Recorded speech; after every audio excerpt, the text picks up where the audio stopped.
Hey guys, what's going on? It's Matt Trendlover 1943. In today's video, I have blogger number 30 here on the PRR Keystone.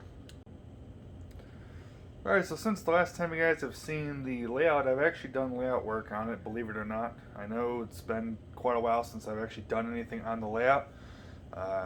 So in today's video, I'll show you all the layout work I've done. I've also got new items in now. Some of these items are actually going to be, they're new to you, they're old to me. Some of the stuff I've had for a couple months now. I just haven't had a reason to do a video on it, so I haven't gotten to it. So all this stuff is cool, don't get me wrong, but some of it's, kind of newer to me and it's a little bit older to me, but it's still very cool. We'll get to that section of the video, but I'll show you the layout work and then I'll show you the future plans that I'm going to have. And I know I talk about future plans but never really do them. However, I'm serious about the stuff that I need to do. The work is actually on the way, so very soon these plans will be in motion. It won't be 3 years between saying something and actually doing it. It'll be very quick, so that'll be pretty cool, but that'll be for the next video here. But so we'll show you what we got going on here and then we will move on. Okay, so the big news for the video here is that I revamped my downtown scene, I guess, if you want to call it that.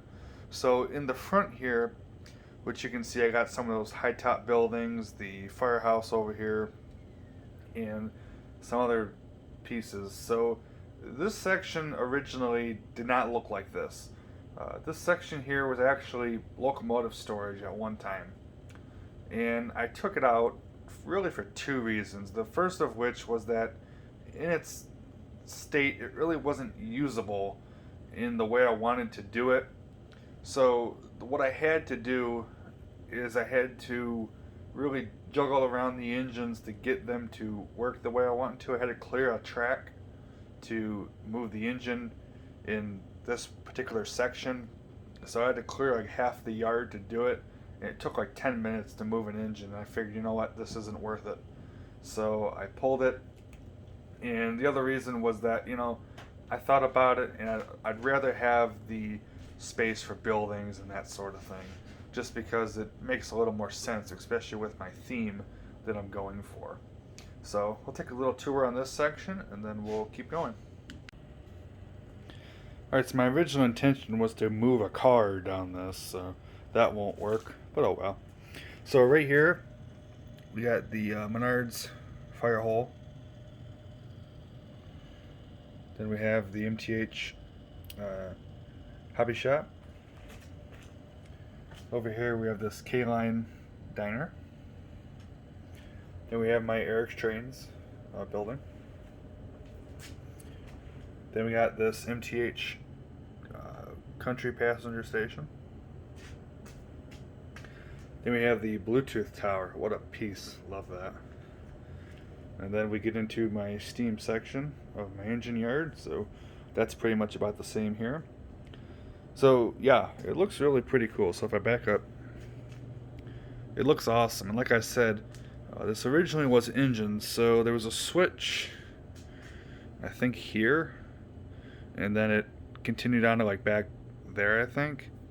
I had engines on there, so to get an engine off of there, I had to clear one of these tracks. It was a mess, so I just thought, you know what, let's just get rid of this and put buildings here. So yeah, I'm very happy with the result here. Alright, so next up we're in the engine yard, and more specifically my diesel section, and I'll show you that over here I did some work. So if I pop the camera off the tripod here, so we can see over here I painted the section over here gray to look like concrete, and so I think it looks really pretty cool. Now I stopped at the switch, of course, because there's no real reason to continue on. Over here I still need to figure out what I'm going to do over here. I don't think that county jail building is going to stay there. I'm not sure, and obviously these holes will be patched up, some of them anyway. So, but yeah, pretty cool. And then here's our engine house, which I've done a video on.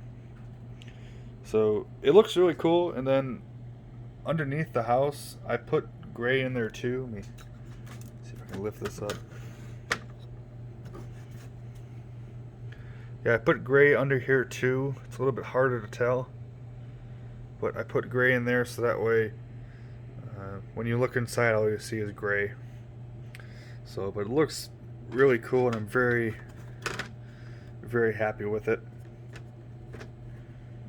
So that's basically it for this section. So we'll keep moving on now. Alright, so that basically takes care of layout work, so it may not seem like I've done a lot, but the work I have done is kind of major work in just the overall look of the layout, so it's really cool and I'm very happy with it, and like I said, eventually work will continue. So now I'll move on to new buildings and trains. So right here we have probably the coolest building that I've gotten, really, and that is this Menards fire hall.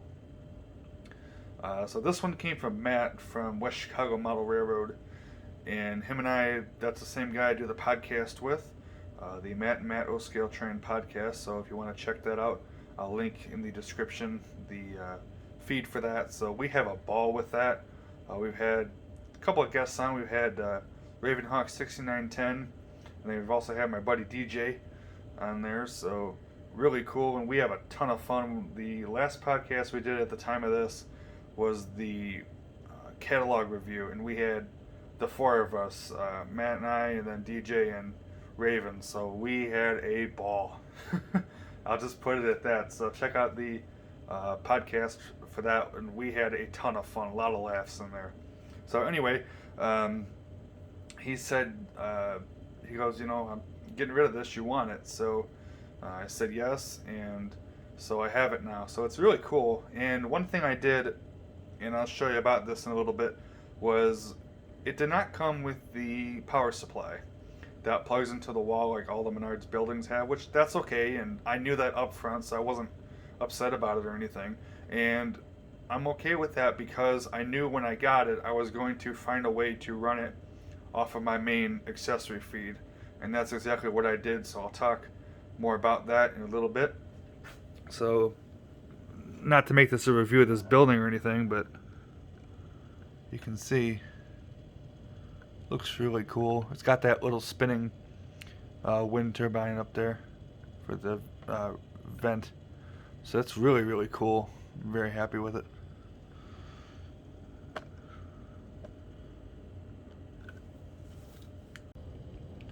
Alright, so I'm zoomed in on this one so you can get a better look at it. So this is the K-Line New York Central Diner, the 20th Century Limited Diner. So this thing is really, really cool. So K-Line did a whole bunch of these. They did a New York Central version, obviously. They did a Pennsylvania, a regular Starlight one, and then they did a Black Bonnet Santa Fe. I think they might have done a few more. I'm not 100% sure, but this is a really, really cool accessory. So it has smoke, which I need to get looked at because it's not working right. I need to replace the resistor on it. But I did convert it to LEDs when I got it, so that's really cool. And it also plays music.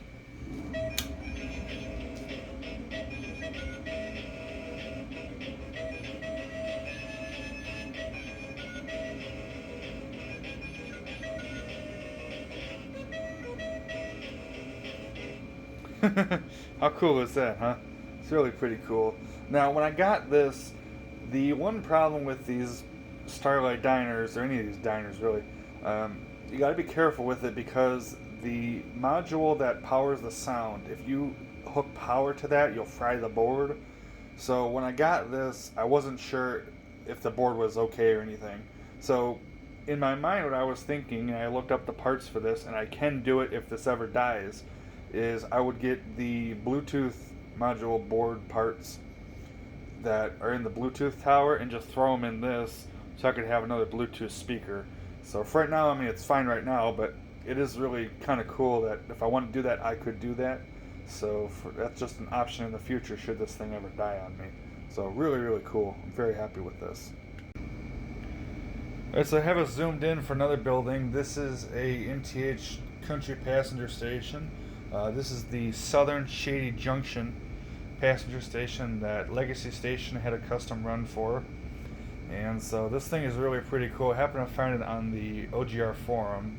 And I really wasn't looking for it, but I happened to stumble across it for a good price, and I happened to pick it up. So it's a very beautiful building, and this one I converted to cool white LEDs. Same with that diner, and I did that just to have some variety on the layout, so that way it's not all the same style light. So it's really, really cool, and the lighting in this really needed an upgrade. You know, I do all these LEDs to bring the amperage down on the transformer, but some of them they need help with the lighting, and that's exactly what was going on with this. The lighting in this thing was poor. Even at 18 volts, those bulbs were almost non-existent. So I immediately pulled it. I tested the bulbs just to make sure they worked. I pulled the lights and put LEDs into place. So it looks fantastic. Very happy. Alright, so we're moving sections. So we're into my locomotive yard now. So right here we have something I've been meaning to buy for years, and I've finally done it. It's this Lionel floodlight tower with the LEDs. And so this thing, like I said, I've been meaning to buy it. I have, and I'm looking to get rid of the incandescent lit version of it, which for me has been terrible. You know, it's worked fine on my workbench, but you bring it to the layout, and I don't know what the deal is, but it won't stay lit. It's very poor. The lighting in it's good. It's just it won't stay lit, and it was just very annoying. So I figured, you know what, let's pull this thing and get this one. So I happened to get this, and it's a lot nicer. The lighting on it is fantastic, which will kick it around in a second, and we'll show you about that. But it's a very welcomed addition to this area. Alright, so spinning it around, we can go back here, and we can see that it's shining partially on my signal bridge, and it shines down onto the track. Now, another cool thing is that it shines on the wall. That's the wall. So when the trains pass by, it gives a shadow effect. It's really, really cool. So if I click the lights off here,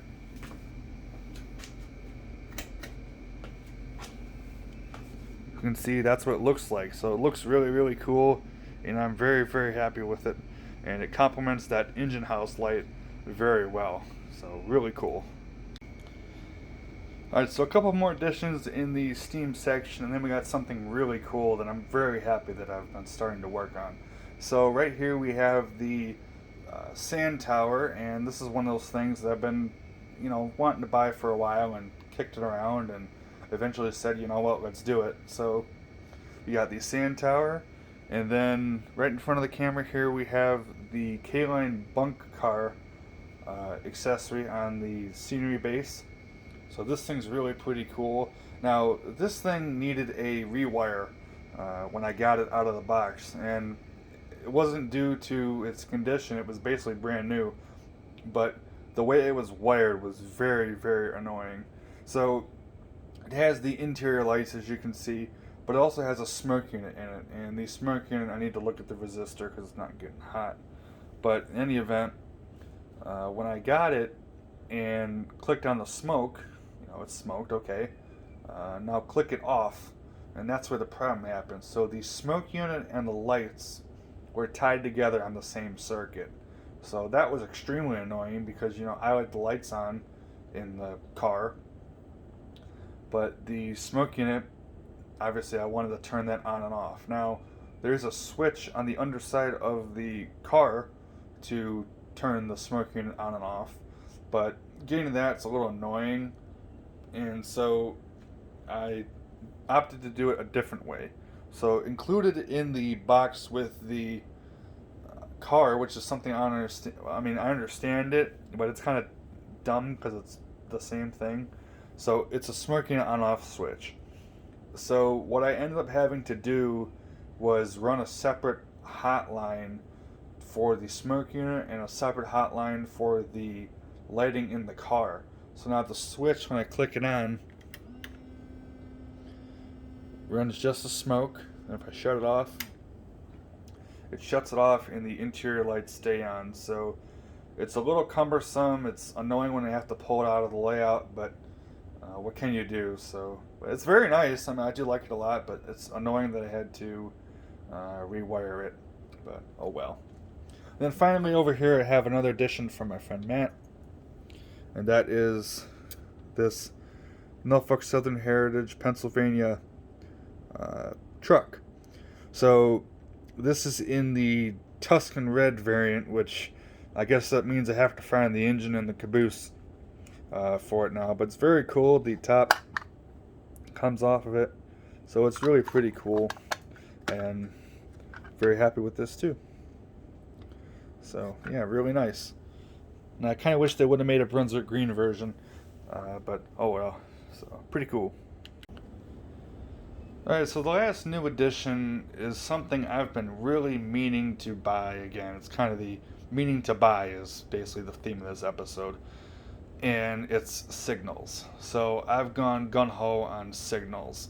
So we'll start off with this. I have two of these B&O block signals. I have one here. And then I've got another one in the back next to my crossovers. So these are very nice signals, and all of these signals, I mean, they're not exceptionally rare or anything, but they are hard to find, and I feel like with MTH, and their uncertainty, I really feel like signals like this, they're going for up and up as far as prices go, and it's really kind of unfortunate. And I mean, they're great signals, don't get me wrong, but it's like, after a while, you don't have to charge an arm and a leg for them, but they are very nice signals. And likewise, I have two of these. I have the searchlight signal right here. So I've got one here, and this is in the back towards my locomotive yard. And then here's an interesting view. I've never done this one before. This is in the back of my passing siding. So really cool. And then I have another MTH signal. This is the semaphore signal. So, and this one's near my engine house and next to the Bluetooth tower, as you can tell. So, really cool stuff. Okay, so we'll move on to a new brand of signals that I've started to get some items in from, and I'm very happy with these. So these are K&R custom models. And Rich of Trains and Things, he subscribes to me and he watches my videos. And so, I've been looking at their signal products for a while and eventually decided to go in for some. So right here you're looking at two dwarf signals. They come as a set of three, and I'll show you the third one in a minute. But these are wired in such a way that you can run them off of the switch by just connecting the wires. So there's one wire that goes to the light connection, which is a yellow wire, and then there's another wire that goes to the ground terminal on the switch. And so then when you throw it, you can see it's thrown for the siding now, and the main line has got red. If I throw it the other way, the siding is red and the main line's green. So really, really cool stuff here. Alright, then here's my third one. It's in the back on my crossover. So if I throw this, we got red for the mainline train. If I throw it back, we got green again. So really, really cool. And eventually I'll add more of these to my switches. So it won't just be three, it'll be a bunch more. So, but very, very cool signals here.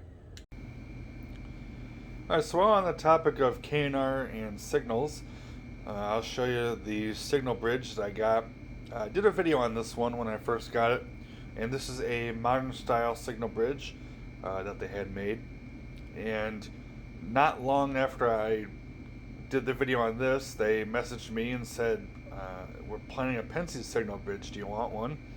And so absolutely, I said yes. So I do have one of those as well.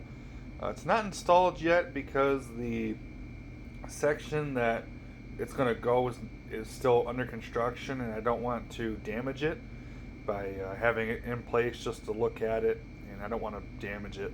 So I have it off the layout right now, but I'll flash up a picture of it so you can see what it looks like. It's a beautiful bridge. It's got the amber heads, so it looks really, really nice, and I'm very happy with this bridge here. So you'll be seeing more on it in the future. Both of them. This one here, this modern one, really, really nice. The construction on it is awesome. It's 3D printed, made in the USA. And so I'm not being paid by them to say any of this stuff, but they're very well made products, and I would definitely consider them if you're in the market for signals. Originally I was going to do a full video on the Pensy Bridge, but I filmed it 3 times and it really wasn't much to have, so I figured I'd just throw it in here. So, but Ken, Rich, if you're watching this, fantastic products. I'll definitely be ordering more in the future. Alright, so we'll move on now to new additions that are trains. So, like I said, some of this stuff is new to me, and some of this stuff is, a little bit older that I've had for a little while and just haven't put on video yet. So we'll start off with these, and I actually have 3 different sets of these cars. So I'll start off with this set here. This is a K-Line Pensy heavyweight set, and if you've been watching my videos recently, you know that I've been saying I've wanted a set of heavyweight Pensy passenger cars for a while, and so I finally grabbed these. Those Rail King Rugged Rail cars I still have, and looking to get rid of those. So I finally have a scale replacement. So it's 8 cars long, and it is huge, and it's fantastic. So I'll quickly run it around for you here in this clip.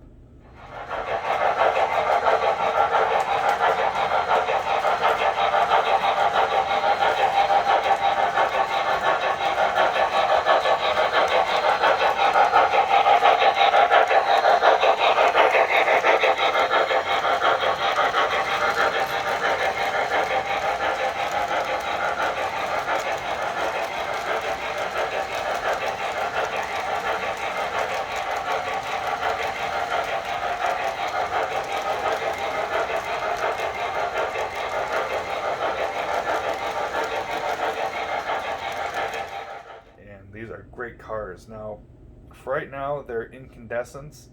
However, I'm going to replace these with LED strips with constant voltage and flicker-free lighting in there. So that'll be great once it's all wrapped up. So these are fantastic cars, and I'm very happy with these. So then next up, I have 2 of these, and then I have a single car, which I'll show you. So this is part of the Lionel Red Arrow passenger set that they made that goes along with my Tuscan Red K4. And I got these little fixer-upper story. There's a guy, his name is John, and he said, you know what, I got these cars, you want them. And so I have them. So these 2, they need new trucks, which is not uncommon. These heavyweight passenger cars usually do need new trucks in some form or another. Sometimes the journal boxes need the caps replaced. However, these cars, they have pieces that fallen off, which it's not uncommon. I've heard a lot of stories of people that need new trucks for these things, and unfortunately they need them so bad that you try to find them and they're hard to find. So that kind of blows, but I'll get them fixed, and they'll be fantastic cars. So I'll pull up this one here. So this is the combine car, if I can grab it. So it's a beautiful car. Now I have not ran these yet because they won't run. As you can tell, this one needs a new truck because the truck is in pieces, for lack of a better word. But, hey, it is what it is. The other car, the Sleeper, I believe it is, or Coach, maybe. I'm not going to take that one off, but it's basically a similar style. Just a Coach. But, so, they'll get fixed up and they'll get running. So, like I said, it's no big deal, and I'm not blaming anybody. It's just the design of the car, unfortunately. So, what can you do? But beautiful cars. So I do want to finish the set. This set was a breakup of the 3-pack, I believe it was 3 or 4-pack, something like that. And then they made an additional diner car. So that one I'm looking around at getting. So, but very, very beautiful cars here. So this will look great with the K4 once they're all wrapped up. Alright, so last but not least, we have the final car that John included in the package. So this looks really cool with this E6. So I don't know, I might be considering the rest of this train. It's really cool. So right here, this is another Lionel heavyweight car. However, this one is a breakup from a set that they made in 2000. And what's cool about this set is that in the catalog pictures, at least the ones I found, because this catalog isn't online anymore, it looked like it had silhouettes in the windows, just like my K-Line cars do.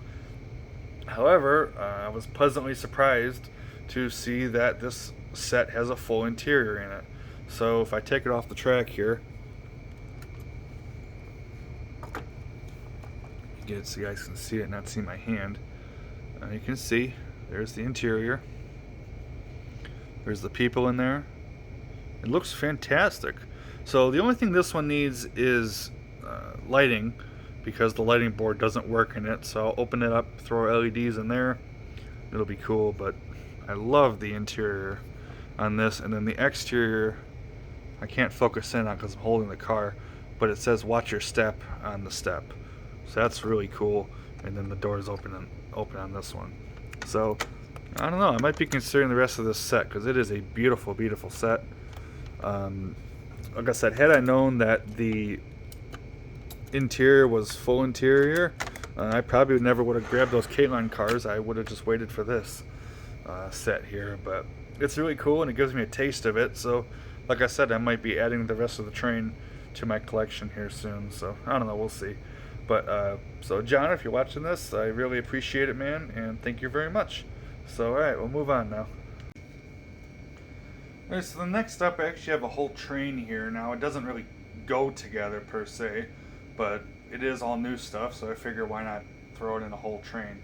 So on the point here we have a Lionel TMCC Pennsylvania E6. Now I was quietly looking for this one and it happened to show up, so I went ahead and grabbed it.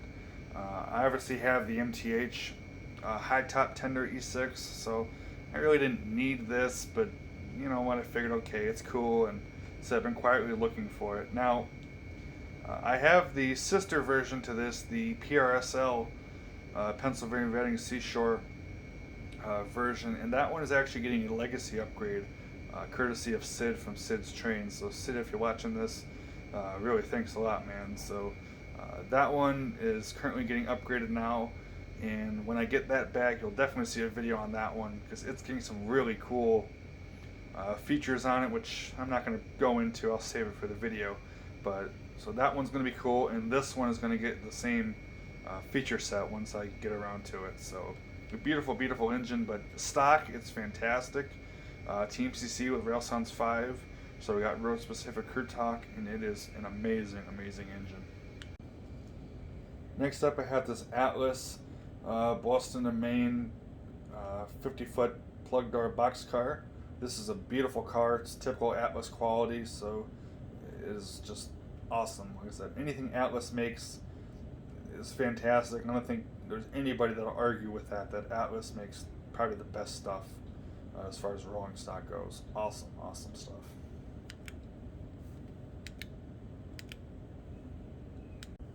Alright, so I'm trying to do this so my shadow isn't in the way.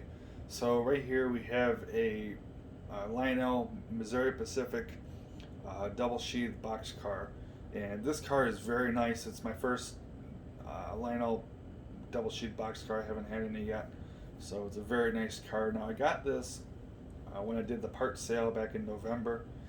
I ordered my parts, and then I happened to see that, hey, I got this box car, so I grabbed this as well. So I got some parts and a box car. So really cool car. It's very nice. In the latest catalog, they have the Vision Line PS1 boxcars with sound. It'd be really cool if they did a variant of this one with sound. So maybe one day, who knows. Next up we have another Atlas car, and this is a very yellow car. It's a Toledo, Peoria, and Western, that's a mouthful, 3-bay cylindrical hopper. Beautiful car. The hatches on it open up. As you can see there, they look great. Very nice car. It's an early 2000s car, but it's really, really cool. It's on par with the Lionel cylindrical hoppers I have. So really, really nice car. And then lastly here I have a car that I've been really searching for a while, and that is this Pennsylvania GG1 Survivor Caboose. And like I said, I've been wanting this for a while. When the catalog came out a number of years ago now, I saw this car, I liked it, I wanted it, and then I forgot about it. And then, like I said, by the time I wanted to get one, and you know how this goes, by the time I wanted to get one, it was sold out, and I couldn't find one anywhere, so I happened to find one on the forum for a good price, and that's exactly what we have here. So it's a beautiful car. The graphics on it are fantastic. This is my plug for Lionel. We need a N5 or N8, whichever, with the train phones and the camera in there. That would just be fantastic. So maybe one day. So if anybody from Lionel's watching this, that's what we want. You'll be getting another plug in just a second here. But this is a beautiful car, and I'm very happy to have this one. And then next up here I have another Subway set to show you guys. So this one right here, this is the Lionel Legacy R16 EE train. And this one, I have all 6 cars, however I only pulled down 2 for this shot here. But this is a fantastic set, and I got this one from Matt. And so the story here was that, you know, when we started the podcast, he said, you know, I have this set, and, you know, he liked it, but he said, you know, I might be looking to get rid of it sometime. And so he messaged me a little while later and said, you know what, I'm ready to get rid of it. Do you want it? So absolutely, I said yes, of course. You know, I wouldn't say no.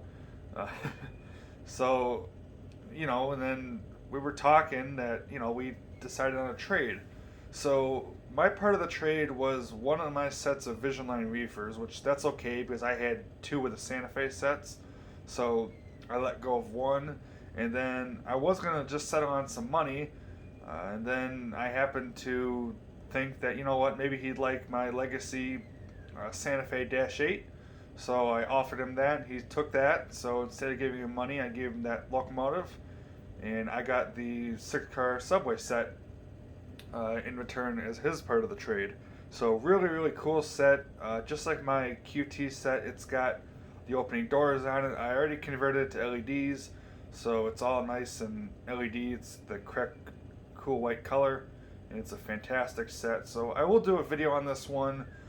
I'll do all the station stops on there. I'm not going to do a like full-on review because it's basically the same kind of deal as the R27 set that I already have, but it's a beautiful set. So this is just another shout out from Matt. So Matt, if you're watching this, really thanks, man. Really appreciate it. And if anybody from Lionel's watching this, we need our Legacy Subways.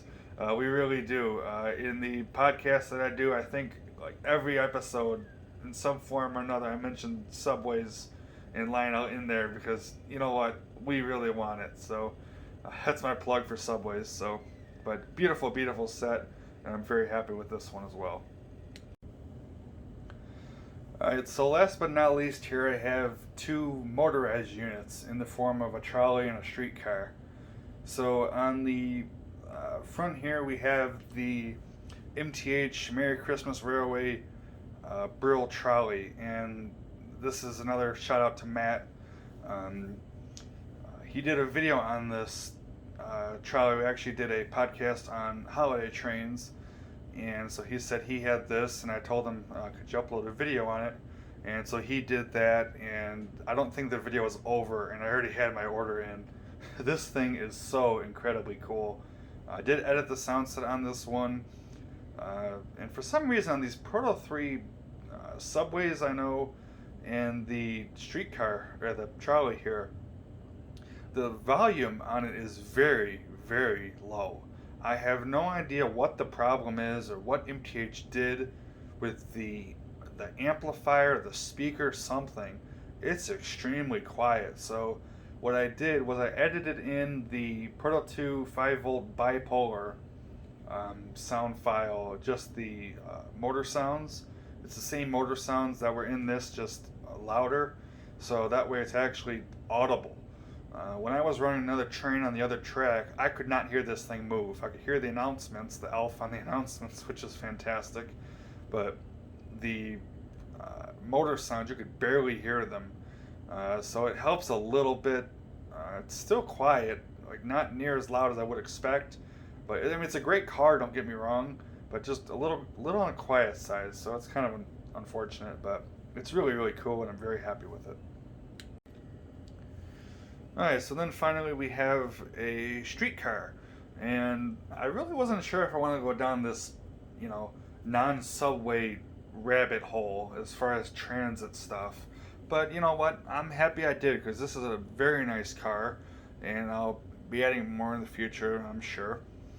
So this is a dealer appreciation streetcar, MTH of course, and this one's really cool. It's got Proto 1 in it, and the announcements on this are MTH specific. So it has like the stops like McDonald's, Railtown Hobby Store, and a bunch of others. So it's really cool, and it's a lot of fun. So I'll probably do a video on this one. I did do an unboxing, but I never did upload that. It's a cool car. Now this one was a sold as is piece on eBay, and so I got it for a really good price. And the only thing wrong with it was it needed a new light bulb. So I threw that in, and it's fantastic. So I won on this one. Really awesome piece here. That takes care of everything new. I know it was quite a lot, but it's been a while since I've done a video, and I've gotten some stuff in, of course. So now we'll go on to future plans. Okay, so the first thing I'm going to do is I'm going to revamp this front passenger siding section. So where you see the R40 subway set, what I'm going to do is I'm going to close it in quite a bit. And what it's going to have is it's going to be an entire row of just passenger stations. Like those MTH stations you see in the background there. It's going to be an entire section of just those. And it's going to be loosely modeled after Queensboro Plaza in New York City. I would love to do the double-decker elevated structure like they have, although I think I'm only going to be able to do what would be the top section of it. So, but that's okay. It's mainly for just have something to stop the subways at, so it looks kind of realistic. And so the track is gonna move quite a bit. It's gonna move probably to like here or so, something like that. What I would like to do, and I don't know if this will work, if it could, that would be fantastic, is I would like to keep in some form or fashion a track, maybe like here, to store a subway set, or maybe just rolling stock, some kind of siding of some form or fashion. That would be really cool because I have stuff that's on the wall here, and my shelves, I need to redo them so I can actually have more space on them. But if I can get some stuff that I use quite frequently on the layout and keep it on the layout, that would be really nice. So we'll see on that, but this will be coming very soon. Like I said, the track is on the way for this, so in the next video you will see this section all complete, and at least mostly complete, the track work anyway, so that'll be pretty cool. Alright, then next up we're in the steam section of my engine yard, and so what I'm going to do here is when I move this track in to work for those passenger stations, I'm going to be able to just barely squeeze in here another track for steam engines, and that'll be nice because I have like the J and the K4 and bigger steam engines that I'd prefer not to touch. I'd like to have them on the layout and keep them on the layout, especially the J. That's a big honker of an engine, and I'd rather leave it on the layout if I at all can. It's kind of annoying to take that thing on and off the shelf, so if I can keep it on the layout, that would be fantastic. So yeah, I can just barely squeeze in another track. Obviously, to do it, I have to move the track first. So I'm going to be moving this switch up like an inch and a half, I think. So that way I can clear my engine shed. And then the Pennsy signal bridge will go in this spot. So it'll probably go right before the sand tower there. So that'll be pretty cool, and this will be really nice because that way I can store a couple steam engines. I'm gonna get the Golden Gate Depot cooling tower eventually for this section, so it'll be really cool once I get that in here. But for now, this is what we got, and it'll be cool once it's done. Alright, then we have the thing that I've really wanted to do for, I've said this about 3 years ago now, and yes, I'm finally getting to it, is I'm going to do the 44.5-inch curves for the outer track. I can't do 48, it won't fit, unfortunately, so this will be the next best thing. However, there's a thinking about plan that's in the works to get me 060s. I'm thinking about it. It would take some doing, and it's doing that I don't know if I want to do yet, but I'm thinking about it. But for right now, we're going to go with the 44.5, so that way I can run some of the bigger stuff. So that'll be pretty cool, and that'll be in time for the next blog video. So yeah, some really cool changes, and like I said, these will be coming very soon. So for the next blog, probably within the next 2-3 weeks, month at most, I'll have all this stuff done. So it won't be 3 years before me saying something and actually doing it. So it'll be really cool, and I'm really excited for all these changes. Really fun times here. Then one final thing I've gotten in, it doesn't really pertain to the layout itself. That's why I really didn't put it in the new edition section. However, I do have these. Now, these are O-gauge rollers from Micromark. And this is another one in the I've been meaning to buy category. So we'll open these up. I've used these before, so this isn't new. But they're really pretty cool. So if you haven't seen these before, you get 4 rollers. You get 3 that are just rollers. And then you get 1 that has the power pickup connection on here. So what you would do is you would take your piece off. You put the rollers on.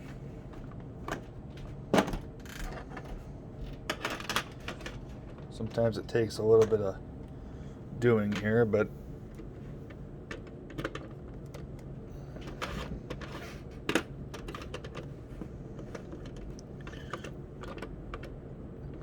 and what you can do, if you're really new to this, is these allow you to run the train without actually it moving down the track. It'll just move on the rollers. So if we do this, so this streetcar is not the best example, but when you click it on, it allows you to actually run the car without it actually moving on the track. First City Bank.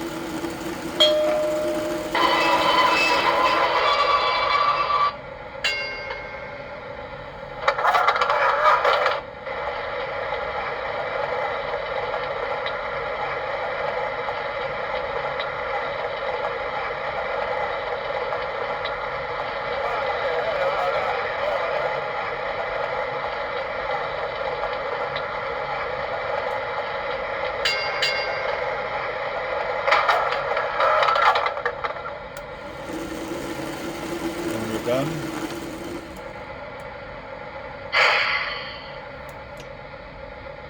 That's it. So these are really good for testing. If you have an engine that, you know, it's not running right or something, you can put it on here. I used to put it in my cradle and use clips. However, I kind of needed these for other things, so I went ahead and grabbed them. Now, these are pretty tight in the rail. This is Mark's tubular track I'm using for this test track here. However, people have said that you get 6-32 nuts to go on here, and that helps them not slide around, so they don't like do this.